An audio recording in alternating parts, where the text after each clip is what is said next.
স্বাগত খেলা যুগে আপনাদের সাথে আছি আমি Tajin Khandakar.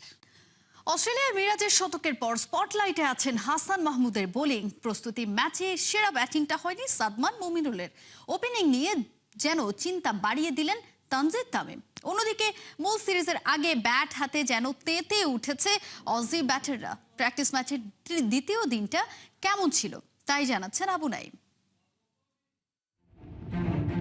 Morning shows the day কথাটার একটা ভালো উদাহরণ দিলেন হাসান মাহমুদ। অস্ট্রেলিয়ার মাটিতে নেমে উইকেট দিয়ে দিনের শুরুটা করলেন। সেকেন্ড ডেতেও হাসানের বোলিংটা ফেছে দারুণ। 263 রান সামনে রেখে যতটুকু অজিদের আটকানো গেল সেটা হাসানের ওভারগুলোতেই হয়েছে। 2 উইকেটে 52 রানে দ্বিতীয় দিনে ব্যাট করতে নামে অস্ট্রেলিয়া। নিজেদের মাঠ নামে ভারে এগিয়ে থাকা, সবকিছুতেই বাংলাদেশের চেয়ে ফার্স্ট অ্যান্ড ফরওয়ার্ড অস্ট্রেলিয়া। হোক না প্রস্তুতি ম্যাচ, তাতে কি অজিরা ওদের সহজাত খেলাটাই খেলেছে। বাংলাদেশের বোলাররা সেই চাপটা আবার সামলাতে পারেনি। মিডল অর্ডারে ওয়াইলি ডোনানরা যেভাবে ম্যাচ ঘুরিয়ে দিয়েছে, তাতে টাইগাররা যেটুকু করার তা করেছে নতুন বলের ফায়দা নিয়ে। তাও নতুন বলের সুইংটা সামলে প্যাটারসন 50 ঠিকই তুলে নিয়েছেন, আর জ্যাক ক্লায়ারটনের 48 রানের ইনিংসটাও লম্বা সময় ভুগিয়েছে টাইগারদের। এত সব ব্যর্থতার দিনে স্বাগতিকদের একজনই টাফ টাইম দিয়েছেন, আর সেটা Hasan Mahmud. Patterson, Josh Philippe, রকি চিওলি সংখ্যার হিসেবে হাসানের 3 উইকেট, কিন্তু এর পেছনের গল্পটা সাফল্যের এবং তৃপ্তির। যে পিচে খালেদ আহমেদ, তাসকিনের মতো বোলাররা ঠিকঠাক পেরে ওঠেনি কিংবা সেরাটা দিতে পারেননি, সেখানে হাসান দেখিয়েছেন কিভাবে উইকেট আদায় করে নিতে হয়। বোলিং পয়েন্ট অফ ভিউ থেকে বলতে গেলে যদি বলি যে আমরা আসলে বোলিং হিসেবে আমরা সবাই ভালো বোলিং করার চেষ্টা করেছি, এবং আমি স্পেশালি লন্ডনেও ইউকের যে কন্ডিশন আছে এবং অস্ট্রেলিয়ার যে কন্ডিশন, দুটাকে আমি বলবো যে সিমিলার কন্ডিশন। সো আমি দুটাতেই বোলিং করে অনেক এনজয় করি এবং চেষ্টা করি যে লাইন মেনটেন করে সুইং যাতে থাকে, এবং নতুন বলে যদি আর্লি উইকেট পাই, সো ওই মেন্টালিটি নিয়েই বোলিং করি এবং চেষ্টা করেছি যে সেটা মেনটেন করা।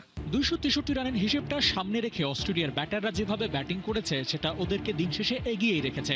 যদিও অল আউট হয়ে গেছে অজিরা, কিন্তু ততক্ষণে স্কোর বোর্ডে ওরা রান তুলেছে 355। এই পিচে যা বাংলাদেশের জন্য অনেক বেশি কঠিন। যেমন দ্বিতীয় ইনিংসে ব্যাট করতে নেমে শুরুটা ভালো হয়নি টাইগারদের। সাদমান এদিন সিঙ্গেল ডিজিট পার করতে পারেননি। অন্যদিকে মুমিনুলও ফিরেছেন অনেকটা খালি হাতে। তবে তানজিদ তামিমের সামনে বৃত্তের বাইরে গিয়ে পারফর্ম করার সুযোগটা আসছে।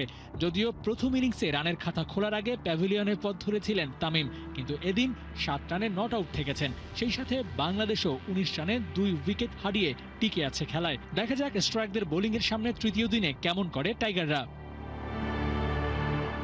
টেস্ট ক্রিকেটে কাউকে ভরসা করতে হলে নামটা সবার আগে আসবে মুমিনুল হকের, কিন্তু ভিন্ন এক কন্ডিশনে প্র্যাকটিস ম্যাচ, সেখানে কতটা ঝালিয়ে নিতে পেরেছেন সেই প্রশ্নটা আসলে মুমিনুলের পক্ষে বলার সুযোগ নেই।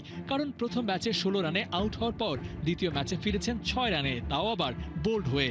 মূল ম্যাচের আগে যা প্রস্তুতি নিয়েছে বাংলাদেশ, সেটা আসলে ভালো বলার সুযোগ নাই। তবে ম্যাচের জন্য একটা ক্লিয়ার মেসেজ পাওয়া গেছে যে কোন পথে আগালে অজয়দের আটকানো যায় বা ওদের অ্যাটাকটা সামলানো যায়। আবু নাইম, 71। ডারবাইনে 3 দিনের প্রস্তুতি ম্যাচেও হারের শঙ্কায় টাইগাররা। যদিও কোচ সোহেল ইসলাম বলছেন প্র্যাকটিস ম্যাচ দিয়ে টেস্ট ম্যাচের বিচার করলে হবে না, বাংলাদেশ এবার ভালো করবে অস্ট্রেলিয়ায়, এমনটাই তার বিশ্বাস। নাহিয়ান বিন জাসমের রিপোর্ট।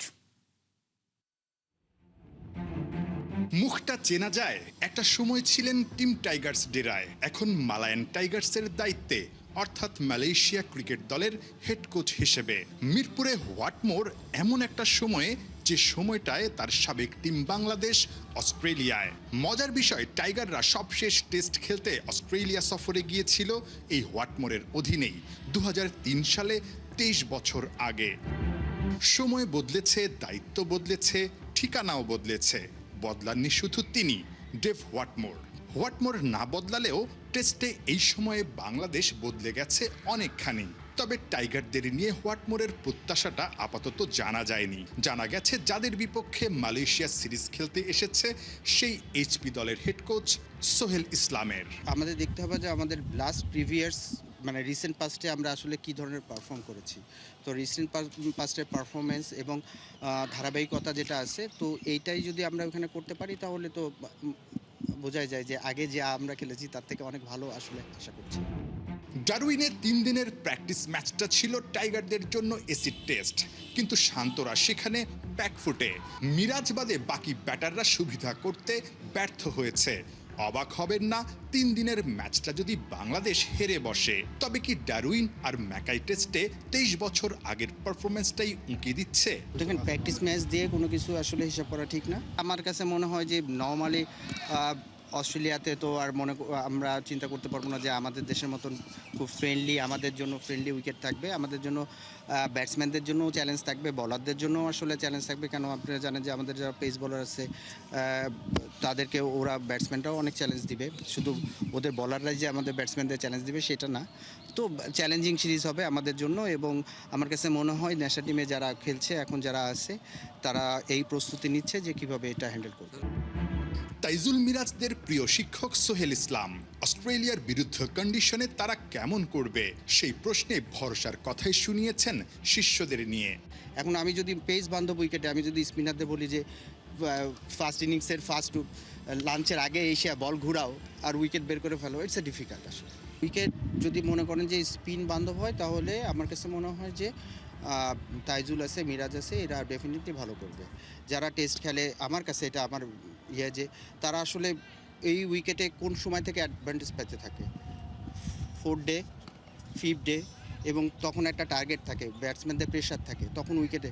এখন আমাদের দেখা যায় যে স্পিনাররা ওইখানে গেল ফার্স্ট ইনিংসের ফার্স্ট আওয়ারের এই পরেই স্পিনার চলে আসছে, তখন তো আমি যদি ওইভাবে স্পিনারদের দেখি এবং বলি যে কেন পারছে না, তাহলে ইটস এ ভেরি ডিফিকাল্ট। জাতীয় দল নিয়ে কথা বললেও এদিন সোহেল ইসলাম সিরিয়াস এইচপি দল নিয়ে। শনিবার তারা মাঠে নামবে ডেভ ওয়াটমোরের মালয়েশিয়ার বিপক্ষে 2 ম্যাচ সিরিজের প্রথম টি20তে। নাহিয়ান বিন জসিম, 71। লোকে কত কথাই বলে, আমরা জবাব দেই ব্যাটে। তাহিদ হৃদয় বোঝাতে চাইলেন বাংলাদেশি ব্যাটাররাও বড় ছক্কা মারতে জানেন। এলপিএল এ 101 মিটারের বিশাল ছক্কা হাঁকিয়ে খুশি জাফনা কিংসের এই টাইগার। বলছেন সাকিব সহ গোটা দল তার ধারাবাহিকতা দেখে মুগ্ধ। দলকে জেতাতে চান এলপিএল এর ট্রফিটাও। শনিবার রাতে কলম্বোতে লঙ্কান প্রিমিয়ার লিগের মেগা ফাইনাল। শ্রীলঙ্কার কলম্বো থেকে সাইফুল রূপকের রিপোর্ট। 101 মিটার ছক্কাও এলপিএলে মারলে ব্যাটে বলে ভালো লেগেছে, ছক্কাটা বড় হয়েছে। 4 ম্যাচে আপনার 4-এর চেয়ে 6 বেশি। সাহসের দরকার আছে। The great man Shakib Al Hasan আপনার টিমমেট। এরকম অলরাউন্ডার প্রত্যেকটা টিমে থাকা দরকার। ভাবনা একটাই, চ্যাম্পিয়ন হওয়া। লঙ্কান প্রিমিয়ার লিগে তাহিদ হৃদয়কে বলা হচ্ছে run machine, the finisher. 4 match খেলেছেন এখন পর্যন্ত, 4 ম্যাচে 3টাতে আনবিটেন, 30-এর গড়ে আছে দুটো, একটা 50 আর একটাতে 20-এর গড়ে, এবং 141 রান, 141ই গড়। স্ট্রাইক রেট 200-এর উপরে, 213। আলহামদুলিল্লাহ ভালো হচ্ছে। আশা করব যে সামনে যে অপরচুনিটি আসলে ভালো করার। But as a professional player হিসেবে তো আমার রোলটা টিমকে যতটুকু কন্ট্রিবিউট করা যায় চেষ্টা করছি আমার দিক থেকে। হয়তো বা সবসময় হয় না, বাট এরকম ফ্র্যাঞ্চাইজ লিগগুলোতে ভালো করতে পারলে অবশ্যই ভালো লাগা কাজ করে। 4 ম্যাচে আপনার 4-এর চেয়ে 6 বেশি। অনেকেই বলে যে বাংলাদেশের প্লেয়াররা ছক্কা মারতে পারে না, মাসেলস কম, কিন্তু আসলে ছক্কা মারতে কি লাগে? স্কিল লাগবে, টাইমিং দরকার, সব কিছুরই প্রয়োজন আছে, সাহসের দরকার আছে। অবশ্যই আমাদের মনে করি যে ছক্কা সবাই মারতে পারে আমাদের দেশে, বাট অনেকে অনেক কথা বলবে, এটাই স্বাভাবিক। আমাদের স্টেট চেক করলে দেখা যাবে লাস্ট ইয়ার আমরা এজ এ টিম হিসেবে ভালো করেছি। আশা করব যে সামনের দিকে আরও বেশি বেশি হবে ইনশাআল্লাহ। অনেকে তো তাকে তাহিদ হৃদয় বলছেন না, এখন ছক্কার রাজা বলছেন। 101 মিটার ছক্কাও এলপিএলে মারলেন, আসলে ছক্কা মারার রহস্য কি? তেমন কিছু না। যেটা 101 মিটার হয়েছে এটা তো যখন মেরেছি তখন জানতাম না, বাট ব্যাটে বলে ভালো লেগেছে, ছক্কাটা বড় হয়েছে। 80 মিটার 85 মিটার তো ইউজুয়ালি সবাই মারে, মানে 101 মিটার ওই ছক্কাটা মারার পর মনের ভিতর কেমন লেগেছে, বা ব্যাটে কানেকশনটা হওয়ার পর? বল যখন ব্যাটের মাঝখানে লাগে তখন অবশ্যই একটা ভালো ফিলিংস কাজ করে, বাট আমার কাছে যেটা মনে হয়েছে যে ব্যাটে লাগার পরে মানে বড় 6 হয়েছে, বাট আমার কাছে মনে হয়নি যে 101 মিটার 6 হবে। পরে তো খেলা শেষে শুনলাম যে 101 মিটার 6 হয়েছে। জাফনা কিংস ফাইনালে the great man Shakib Al Hasan আপনার টিমমেট, তার সাথে কি আলোচনা হয়? সে কতটা আপনার ব্যাটিং দেখে খুশি? কোন জায়গাটা টিপস দিচ্ছে? না, খুশি, সবাই খুশি আছে, টিম থেকেও সবাই খুশি। যখন টিম রেজাল্ট করে তখন সবাই খুশিই থাকে। আর একটা ম্যাচ বাকি আছে, আশা করব যে এই ম্যাচটা ভালোভাবে শেষ করবো। সাকিব আল হাসান টিমে থাকলে তো আর কমফোর্ট জোন থাকা যায় নাকি? হ্যাঁ অবশ্যই, এরকম অলরাউন্ডার প্রত্যেকটা টিমে থাকা দরকার এবং প্রত্যেকটা টিমেই আছে। যত অলরাউন্ডার বেশি থাকে তত প্রত্যেকটা টিমের জন্যই ভালো হবে। প্রত্যেক ফ্র্যাঞ্চাইজি লিগে ভিন্ন দেশের ফ্র্যাঞ্চাইজি কর্মকর্তারা, দলগুলো, কোচরা নজর রাখে। হৃদয় একটা লিগে ভালো খেলে তো অন্য লিগগুলোর দুয়ার খুলে যাবে।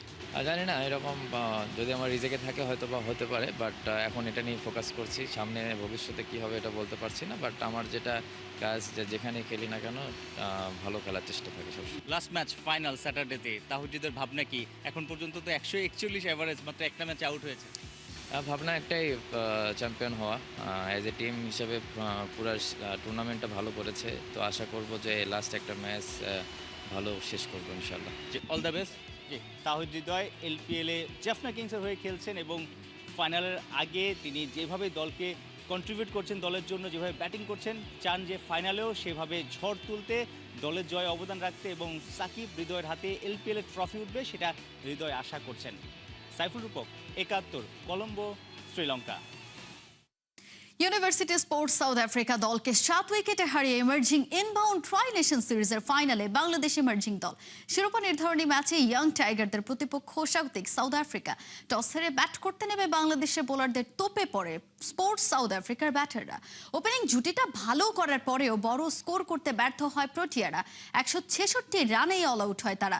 বাংলাদেশের হয়ে 4 উইকেট নেন চৌধুরী মোহাম্মদ রিজওয়ান। 167 রানের টার্গেটে ব্যাট করতে নেমে শাহাদাত হোসেন দীপু ইরফান শুক্কুরের করেন হাফ সেঞ্চুরি। আর তাতেই 7 উইকেট হাতে রেখে ওদের হারিয়ে জয়ের বন্দরে পৌঁছে যায় জাকির হাসানের দল।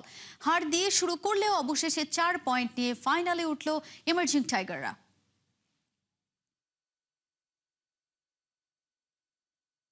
শেষ পর্যন্ত সব জল্পনার অবসান। 2032 সাল পর্যন্ত রিয়াল মাদ্রিদেই থাকছেন ভিনিসিয়াস জুনিয়র। তবে এই চুক্তির পেছনে ছিল টানটান নাটক, গুঞ্জন, আর্সেনালের আগ্রহ আর শেষ মুহূর্ত পর্যন্ত অনিশ্চয়তা। বিস্তারিত মুনিম শাহরিয়ারের রিপোর্টে। স্বাক্ষর থামিয়ে দিল গত কয়েক সপ্তাহের সব আলোচনা, আর্সেনালের স্বপ্ন, সমর্থকদের হাজারো প্রশ্ন আর ট্রান্সফার মার্কেটের সবচেয়ে বড় গুঞ্জন। সবকিছুর ইতি টেনে 2032 সাল পর্যন্ত রিয়ালের সঙ্গে পথ চলা নিশ্চিত করলেন ভিনিসিয়াস জুনিয়র। কিন্তু সত্যি বলতে গল্পটা কি শুধু একটি নতুন চুক্তির? একদমই না। কারণ যে খেলোয়াড়কে ঘিরেই বার্নাব্যু গর্জে উঠেছে বারবার, যে ছেলের পায়ে ভর করে রিয়াল জিতেছে বড় বড় ম্যাচ, যে গোলের পর গ্যালারির সঙ্গে বুক চাপড়ে উদযাপন করেছে, তাকে অন্য জার্সিতে কল্পনা করাটাই যেন অসম্ভব ছিল। তবুও গুঞ্জন তো থামেনি। চুক্তি নিয়ে টানাপড়ন, বেতন নিয়ে দীর্ঘ আলোচনা, আর সেই সুযোগে আর্সেনালের সাহসী চেষ্টা, সব মিলিয়ে একসময় মনে হচ্ছিল এবার বুঝি সত্যি সত্যি ইতিহাস বদলে যেতে চলেছে। এরপর হুট করে ইনস্টাগ্রাম থেকে সব পোস্ট মুছে ফেললেন ভিনিসিয়াস জুনিয়র। মুহূর্তেই আগুনে ঘি পড়লো। সামাজিক মাধ্যমে শুরু হলো একের পর এক আলোচনা। কেউ বলল এটা বিদায়ের ইঙ্গিত, কেউ বলল নতুন ক্লাবের ঘোষণার আগে বড় তারকারা এমনটাই করেন। আর্সেনাল সমর্থকদের মধ্যেও তখন আশার আলো আরো উজ্জ্বল হয়ে উঠল। ঠিক তখনই পাল্টা চাল দিল রিয়াল মাদ্রিদ। হঠাৎ করে ক্লাবের অফিসিয়াল প্ল্যাটফর্মে প্রকাশ করা হলো 9 মিনিট 32 সেকেন্ডের একটা ভিডিও। আর সেই ভিডিও ক্ষমতার অপব্যবহারের অভিযোগে ইনফান্তিনোর পদত্যাগ দাবি করেছে নরওয়ে ফুটবল ফেডারেশন। এর আগে একই ইস্যুতে কড়া অবস্থান নিয়েছিল বিশ্ব ফুটবলারদের সংগঠন ফিফপ্রো। বিশ্বকাপ আয়োজনের জন্য বেসরকারি বিনিয়োগ আনার পরিকল্পনাকে কেন্দ্র করে ইনফান্তিনোর বিরুদ্ধে ক্ষমতার অপব্যবহারের অভিযোগ তোলে ফিফপ্রো। সেই বিতর্কের রেশ কাটতে না কাটতেই নরওয়ে ফুটবল ফেডারেশনের সভাপতি লিসা ক্লাভনেস জানিয়েছেন, ফিফাকে নেতৃত্ব দেওয়ার মতো প্রাতিষ্ঠানিক আস্থা হারিয়েছেন ইনফান্তিনো, তাই এখনই পদত্যাগ করা উচিত তার। যদিও আগামী বছরের মার্চে ফিফা সভাপতি নির্বাচনে চতুর্থ ও শেষ মেয়াদে লড়ার কথা রয়েছে ইনফান্তিনোর। ফিফা সভাপতির কর্মকাণ্ডে ফিফার প্রতি খেলোয়াড়দের আস্থা মৌলিকভাবে ভেঙে পড়েছে বলে দাবি করেছে ফিফপ্রো। এই ছিল এখনকার খেলাযোগে। সরাসরি সংবাদের অনুষ্ঠান দেখতে চোখ রাখুন ৭১ ফেসবুক পেজে এবং সাবস্ক্রাইব করুন ৭১ ইউটিউব চ্যানেল। ৭১-এর সাথেই থাকুন।